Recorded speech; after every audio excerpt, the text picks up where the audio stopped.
জনাব নিতাই রায়চৌধুরী, আমার কথাটা শুনে নিন। বিরোধী দলের চিফ হুইপ বলেছে যে বিশেষ কমিটিতে যে আন্ডারস্ট্যান্ডিং হয়েছিল কয়েকটা বিলের ব্যাপারে যেভাবে এসেছে সেভাবেই পাশ করা হবে, ও কোনো রকম অ্যামেন্ডমেন্ট ছাড়া। এবং উনি বললেন যে এই আন্ডারস্ট্যান্ডিং ভঙ্গ করা হয়েছে এই বিগত সদ্য পাশ করা বিলটির ব্যাপারে। আপনি কি মনে করেন যে এখানে কোনো সমঝোতার ব্যতিক্রম করা হয়েছে?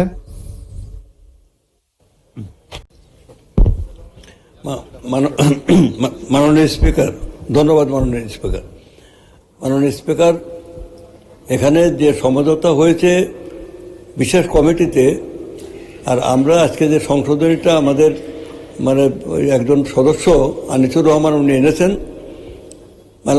এটা উনারাও যেভাবে আজকে দেখেছেন আমরা এইভাবে আজকে দেখেছি।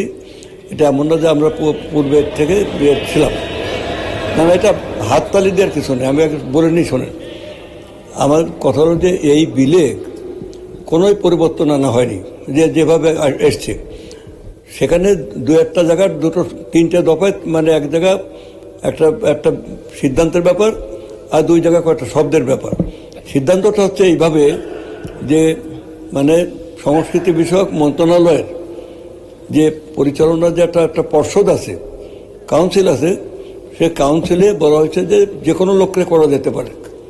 এখন যে কোনো লোককে করা যেতে পারে, তাহলে সেখানে মন্ত্রণালয় গভর্নমেন্টের এবং সমস্ত মন্ত্রণালয়ের ক্ষেত্রে একই কথা, সে স্বরাষ্ট্র মন্ত্রণালয় হোক, সে আইন মন্ত্রণালয় হোক, সব মন্ত্রণালয়, সেখানে মন্ত্রী যিনি যে দল গণতান্ত্রিকভাবে নির্বাচনের মাধ্যমে ক্ষমতায় যাবে, তখন সেই দল সমস্ত দেশের সমস্ত জনগণেরই স্বার্থ সে দল রক্ষা করবে।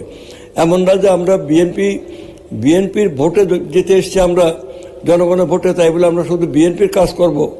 এই যে আমরা ফ্যামিলি কার্ড দিচ্ছি, আমরা কৃষি কার্ড দিচ্ছি, এখানে আপনার যে বিভিন্ন ভাতা দেওয়া হচ্ছে, সেখানেও তো আমরা বলা হয়নি শুধু বিএনপির লোক ফ্যামিলি কার্ড পাবে, শুধু বিএনপির লোক কৃষি কার্ড পাবে। শিক্ষা মন্ত্রণালয় থেকে যে উন্নয়ন হচ্ছে, সেখানে শুধু বিএনপির লোক লেখাপড়া শিখবে, সেটা তো বলা হয়নি। এটা ভাবনাটা মাইন্ডকে একটু ব্রড করতে হবে।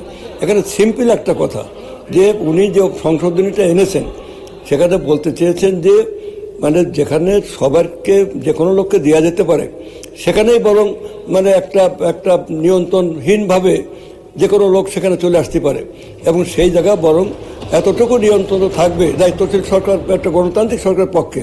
এটা বিরোধী দলের পক্ষে মনে রাখা উচিত যে আমরা nationalist government, the duty of A nationalist government is to protect our national interest. The duty of a nationalist government is to protect or is to safeguard our national economy. This is our fundamental right. আমরা Democratic government, আমরা জনগণের সমস্ত বৈচিত্র্যকে ঐক্যবদ্ধ করে আমরা দেশের সাথে জনগণের সাথে কাজ করব।